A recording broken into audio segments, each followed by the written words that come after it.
As the pass, Olivia and David are more strongly drawn to each other, until finally Olivia, fearing the possible consequences, persuades Henry to take her away for a while. Judy, in the meantime, has grown increasingly certain that David and Olivia are in love, that they were made for each other.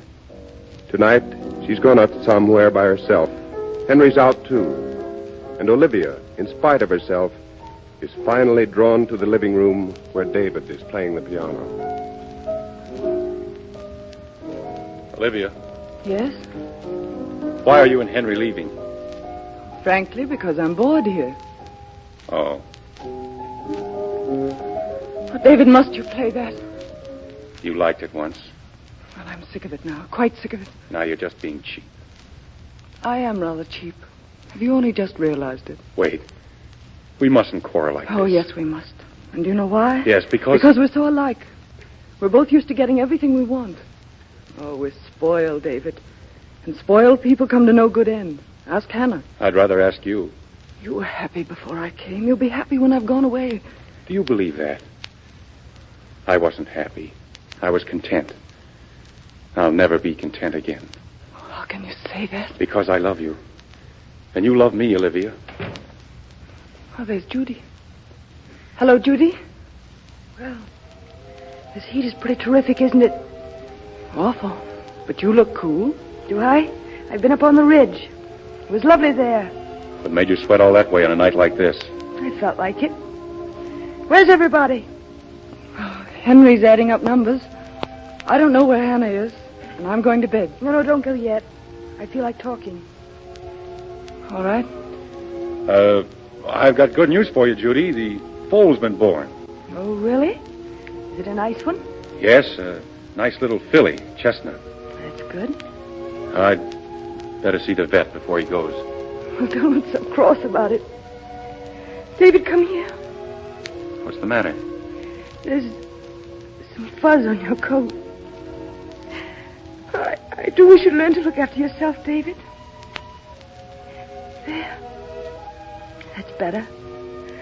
Now you can go. Thank you, Judy. David is simply monstrous about his clothes. Olivia, I wish you'd been with me on the ridge. I had the strangest sensation. I felt suddenly that I knew everything. That's always satisfying. Yes, it must be. Well, maybe I didn't know everything, but I knew for certain that everything I did know was right. Absolutely right.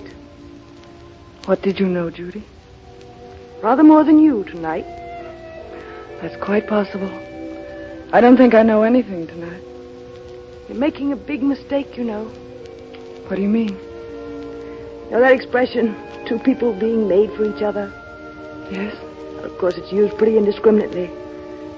But do you believe that sometimes, very seldom, but sometimes, two people are made for each other and for no one else? Well, do or don't you? I don't know. I should think it happens very seldom. Ah, but when it does, it's more important than people being hurt. It's more important than anything, isn't it? I suppose. But it depends. No, it doesn't. It doesn't depend on anything. Olivia, shall I tell you why I admire you? No, please. I admire you because you're honest with yourself and clear. I'd be an awful pity if you were ever to become blurred and messy. I've got to go now, Judy. No, there's something I want you to do, Olivia. I want you to go away with David. Henry will divorce you. Henry and I are getting out of here tonight. And David and I will be happy ever after, I suppose. Of course you will. In time you will. No, that's not true. Olivia, you're going to do what I tell you. You're going to do what I would do. Judy, you don't know what you're saying. I do. Unless you take David with you, there is nothing in the future for any of us. But you love David. And so do you. Oh, no, I don't. And David loves you. It's right, can't you see? It's complete. Tell me you'll make David happy. Tell me you'll love him for both of us. Please. Judy, Where's Henry and David? The new house is on fire. We've got to find Henry and David.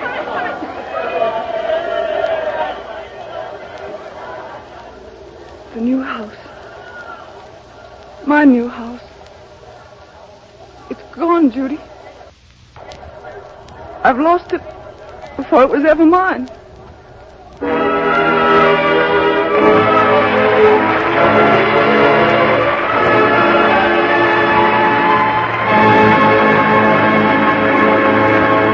Joan Crawford, Margaret Sullavan, Melvyn Douglas, and Robert Young, congratulations on an excellent performance.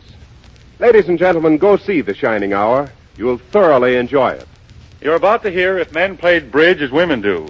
But first, Ted Pearson with a swell letter we received from Mr. C.L. Frost, 3928 Monroe Avenue, San Diego, California, who on October the 10th wrote us, quote, I enjoy your fine program and delicious Maxwell House coffee so much that I'm constrained to write this letter.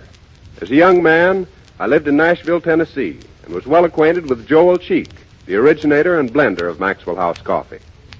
Well, much water's passed under the bridge since then, and here I am past 80, but still drinking Maxwell House coffee. Only it's the new blend now, which I think is even better than ever before, unquote. Well, thank you, Mr. Frost.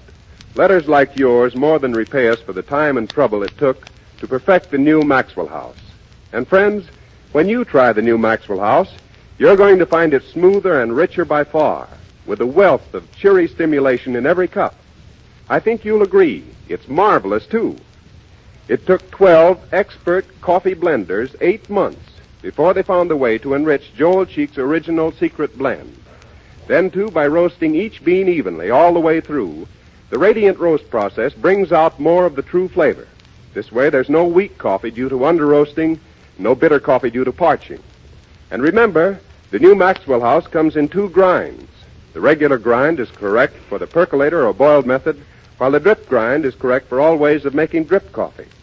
2 different coffee-making principles, so naturally 2 different grinds. Tomorrow, ask your grocer for a pound of the new and improved Maxwell House to try.